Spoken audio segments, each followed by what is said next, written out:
ஆன்மீக சொந்தங்கள் அனைவருக்கும் அன்பான காலை வணக்கம். நாம் நம்மளுடைய சேனலில் தொடர்ந்து நிறைய சுவாரஸ்யமான ஆன்மீகம் சார்ந்த தகவல்களை தாங்க பார்த்துட்டு வந்துட்டு இருக்கோம். அந்த வரிசையில் இந்த பதிவில் என்ன பார்க்க போகிறீங்க அப்படின்னா, வரக்கூடிய அமாவாசை.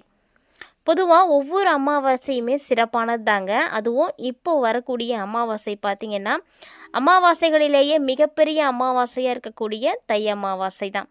ஏன்னா இந்த தை அமாவாசைக்கு அவ்வளவு சிறப்புகளானது இருக்குது. 2026ஆம் ஆண்டு பிறந்த முதல்ல வரக்கூடிய தை அமாவாசைக்கு என்னென்ன சிறப்புகளானது இருக்குது, இந்த தை அமாவாசை எப்போ வருது அப்படின்றதையும், இதுக்கப்புறமா ஏற்படக்கூடிய கிரக மாற்றங்களால் மேசராசி நேயர்கள் சந்திக்கக்கூடிய பலன்கள் எப்படி இருக்க போகுது அப்படின்றதையும் தொடர்ந்து பார்த்து தெரிஞ்சுக்கலாம். வீடியோக்குள்ளே போகிறதுக்கு முன்னாடி நீங்களும் நம்ம சேனலை சப்ஸ்கிரைப் பண்ணாமல் இருக்கீங்க அப்படின்னா மறக்காமல் சேனலை சப்ஸ்கிரைப் பண்ணிக்கோங்க. கூடவே பக்கத்தில் இருக்கிற பெல் சிம்பிளையும் கிளிக் பண்ணிக்கோங்க. அப்போ தான் நாங்கள் போடக்கூடிய வீடியோக்கள் எல்லாமே உங்களுக்கு நோட்டிஃபிகேஷனை உடனுக்குடன் வந்தடையும். நீங்களும் பார்த்து பயன் பெறலாம். வாங்க வீடியோக்குள்ளே போகலாம். ஒவ்வொரு மாதமுமே அமாவாசை வரும். இந்த அமாவாசை தினம் அப்படிங்கிறது ரொம்ப முக்கியமான ஒரு தினம். அதிலும் ஆடி, புரட்டாசி, தை மாதங்களில் வரக்கூடிய அமாவாசைக்குன்னு ரொம்ப விசேஷமானது இருக்குது. ஆடி அமாவாசை அன்னைக்கு தான் பித்ருக்கள் பித்ருலோகத்தில் இருந்து பூலோகத்துக்கு வந்து கிளம்புவாங்க அப்படின்னு சொல்லுவாங்க. அதனால தான் ஆடி அழைத்து வரும் அப்படின்ற மாதிரிலாம் சொல்லுவதுண்டு. ஸோ இதுதான் ஐதீகமும் கூட. அதே மாதிரி மகாலய அமாவாசை அப்படின்னு சொல்லக்கூடிய இந்த புரட்டாசி மாத அமாவாசையில் தான் பித்ருக்கள் பூலோகம் வந்து அடைவாங்களாம். அதனால தான் அந்த அமாவாசையில் நம்ம வழிபாடு செய்யணும். அதை தான் மகாலயபட்ச காலம்னு சொல்லுவாங்க. அதில் தங்கி இருந்து அருள் புரிவாங்க.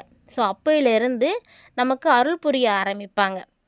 அவங்க பார்த்திங்கன்னா தை அமாவாசை அன்னைக்கு தான் மீண்டும் வந்து தர்ப்பணமெல்லாம் கொடுக்குறவங்களாம் கொடுத்துட்டு அவங்களுடைய சந்ததிகளுக்கு நல்லாசிகளெல்லாம் கொடுத்து திரும்பவும் வந்து பித்ருலோகத்துக்கு வந்து போயிடுவாங்க. ஸோ இதுதான் வந்து அமாவாசைகளுக்கு இருக்கக்கூடிய ஒரு முக்கியமான ஒரு விஷயம். இதில் அமாவாசை அன்னைக்கு தான் முன்னோர்களை நினைத்து எள்ளும் தண்ணீரும் இறைத்து செய்யக்கூடிய வழிபாடை தர்ப்பணம் அப்படின்னு சொல்லுவாங்க. இது ஒவ்வொரு அமாவாசை அன்னைக்குமே செய்யலாம், தப்பு கிடையாது. ஆனால் ஒவ்வொரு அமாவாசையிலும் யாரும் செய்கிறது கிடையாது. தர்ப்பணம் செஞ்சதுக்கு அப்புறமா வீட்டில் வந்து அவங்களுக்கு பிடித்தமான உணவுகளெல்லாம் ஏதாவது சமைத்து இலை போட்டு சாப்பிட்றதுலாம் வழக்கம். ஆனால் ஒவ்வொருத்தருக்கும் ஒவ்வொரு முறை இருக்கும். ஸோ அது மாதிரி வந்து வழிபாடுகள் வந்து செய்வாங்க. ஆனால் இந்த நாட்களில் பசுமாட்டுக்கு கீரை, அரிசி கலந்த உணவுகளை கொடுக்கறது தர்ப்பணத்திலே வந்து அடங்கும். அதனால் அதையும் வந்து செய்யணும். ஸோ நம்ம வெளியில் போயிட்டு தர்ப்பணம் கொடுக்குறோம் அப்படின்னு கோவில் குளங்கள்லாம் போய் பார்த்திங்கன்னா அங்கே இது தான் செய்வாங்க. ஸோ அவங்கள நினைத்து எல்லாம் செய்துட்டு பசுமாட்டுக்கு தான் தானம் கொடுக்க சொல்லுவாங்க. பொதுவாக ஒருத்தங்க இறந்துட்டாங்க அப்படின்னாவே அவங்கள நினைத்து நம்ம ஒவ்வொரு ஆண்டும் அவங்க இறந்த அதே திதியில் நம்முடைய வீட்லேயோ அல்லது கோவிலையோ போய் வழிபாடு செய்கிறது ரொம்ப நல்லதுன்னு சொல்லுவாங்க. ஸோ முதல் வருடம் மட்டும் கொடுத்துட்டு அப்புறம்லாம் வந்து அப்படியே விடுறவங்களும் இருக்காங்க. ஆனால் வருஷம் வருஷம் செய்கிறது ரொம்ப நல்லது. அவங்க எந்த திதியில் இறந்துருக்காங்களோ அதை பார்த்துட்டு நம்ம செய்துக்கலாம். இதில் பிண்டம் வைத்து வழிபாடு செய்யக்கூடிய ஒரு பழக்கமும் இருக்குது. அது ஒரு முறை. குறிப்பாக ஒருத்தங்க வந்து இறந்துருக்காங்க அப்படின்னா அந்த இறந்த நாளின் போது வரக்கூடிய திதியில் தான் செய்யணும். மற்ற நாட்களெல்லாம் வந்து செய்யக்கூடாது. அதெல்லாம் வந்து தப்பு. அந்த திதி எப்போ வருதோ அந்த டைமில் செய்கிறது ரொம்ப சிறப்புன்னு சொல்லுவாங்க.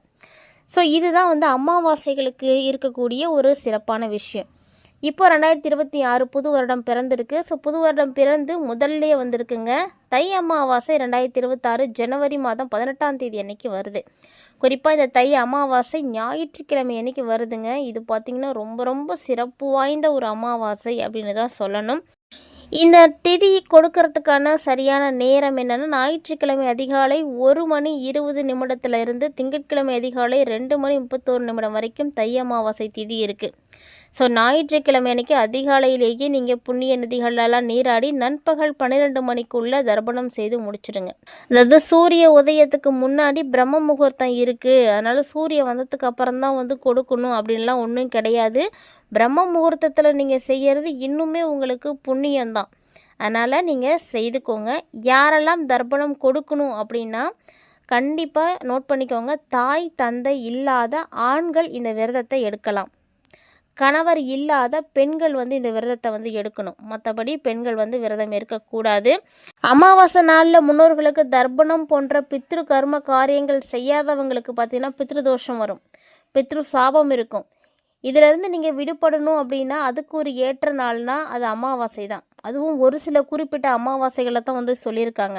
அதில் ரொம்ப முக்கியமானது தான் வரக்கூடிய அமாவாசைங்க. ஸோ இந்த அமாவாசையை மிஸ் பண்ணிடாதீங்க.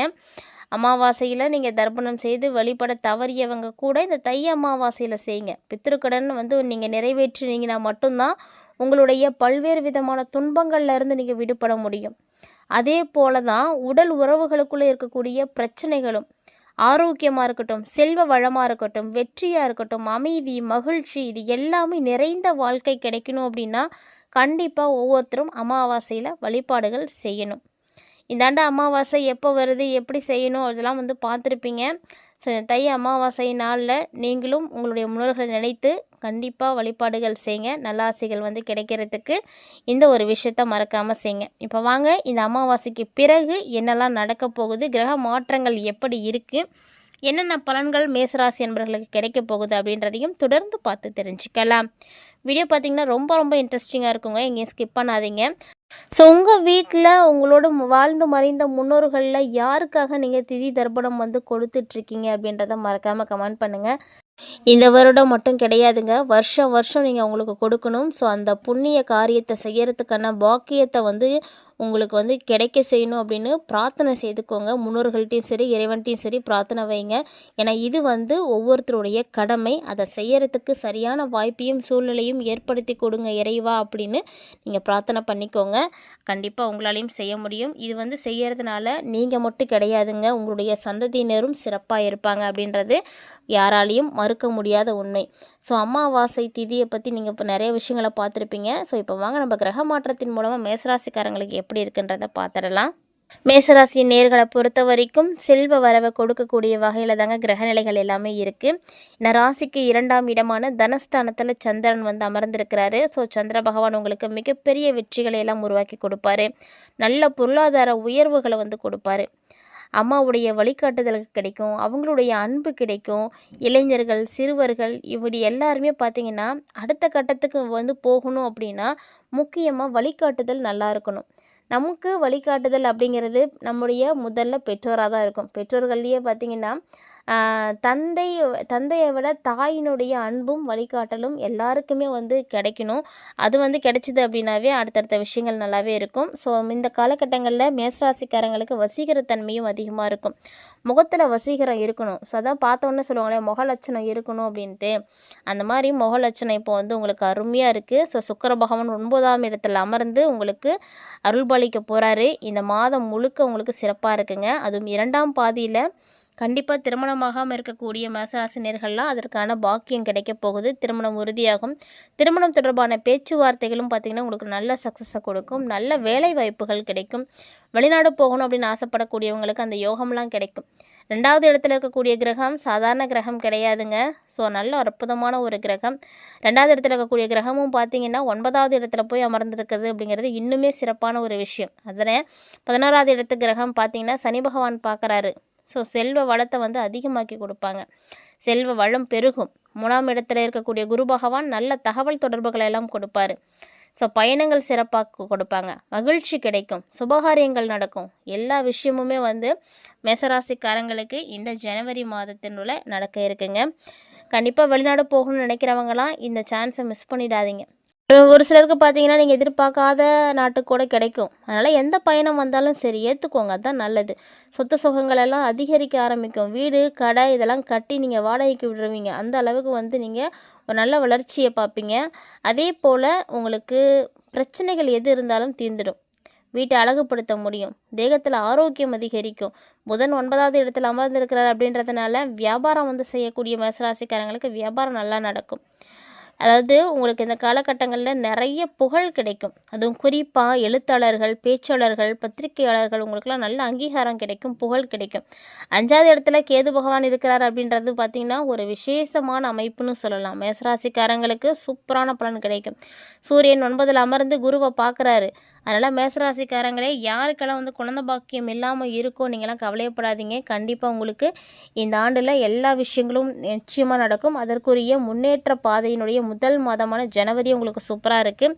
ஒரு சிலருக்குலாம் பார்த்திங்கன்னா ஜனவரியிலே வந்து சக்ஸஸ் ஆகும். அதுக்கான வாய்ப்புகள்லாம் இருக்குது. உங்களுடைய உடம்புல என்ன வியாதிகள் இருந்தாலும் அதெல்லாம் வந்து நீங்கிடும். மருத்துவர்களாக இருக்கிறீங்க அப்படின்னா இன்னுமே நீங்கள் சிறப்பான ஒரு பேர் எடுப்பீங்க. கைராசியான டாக்டர் அப்படின்னு சொல்லக்கூடிய அளவுக்கு மேசராசியுடைய மருத்துவர்கள் வந்து வளர போகிறீங்க. ஸோ உங்களுக்கு எல்லா விஷயங்களும் சூப்பராக இருக்குது. அதாவது மேசராசியில் இருக்கக்கூடியவங்க தொடக்கூடிய வியாதிகள் எல்லாமே வந்து நீங்கும்னு சொல்லுவாங்க. மேசராசிக்காரங்களாக இருக்கீங்க அப்படின்னா நீங்கள் ஒரு நோய்க்கு மருந்து கொடுக்குறீங்க உங்களுடைய கைகளால் அப்படின்னா அதை சாப்பிடக்கூடியவங்களுக்கு சரியாக போகும். ஸோ அந்த மாதிரி நல்ல ஒரு பேர் கிடைக்கும். ஜோதிடர்களாக இருக்கீங்க அப்படின்னா உங்களுக்கும் நல்ல பேர் புகழ்லாம் கிடைக்குங்க. வணிகவியல் படித்திருக்கக்கூடிய மாணவர்களாக இருக்கீங்க அப்படின்னா உங்களுக்கும் வந்து ஒரு சிறப்பான ஒரு காலகட்டம். சுக்கிரன் மற்றும் குருவினுடைய பார்வை வந்து இருக்கக்கூடிய இந்த ஒரு நேரம் பார்த்திங்கன்னா சுபகாரியங்கள் நிறையவே உங்களுக்கு நடக்கும். கிட்டத்தட்ட பார்த்திங்கன்னா உங்களுக்கு நல்ல ஒரு வருமானம் கிடைக்கும். பெயர் புகழ் அப்படின்னு எல்லாமே அடைவீங்க. சந்தோஷமான ஒரு வாழ்க்கை அமைய போகுது. இந்த அமாவாசைக்கு அப்புறமா இது மாதிரி எல்லா விஷயங்களுமே மேசராசினிகளுடைய வாழ்க்கையில் நடக்க இருக்குங்க. இந்த பதிவில் மேசராசி என்பர்களுக்கு 18ஆம் தேதிக்கு அப்புறமா எப்படி இருக்குது, எப்படி அமாவாசையில் வழிபாடு செய்யணும், இந்த மாதிரி நிறைய விஷயங்களை பார்த்து தெரிஞ்சிட்ருப்பீங்கன்னு நினைக்கிறேன். வீடியோ உங்களுக்கு பிடிச்சிருந்தது அப்படின்னா லைக் பண்ணுங்கள், ஷேர் பண்ணுங்கள், மறக்காமல் கமெண்ட் பண்ணுங்கள். மேலும் இது போல் பல இன்ட்ரெஸ்டிங்கான தகவல்களை தொடர்ந்து பார்க்குறதுக்கு சேனலை சப்ஸ்கிரைப் பண்ணிவிட்டு ஃபாலோ பண்ணிக்கோங்க.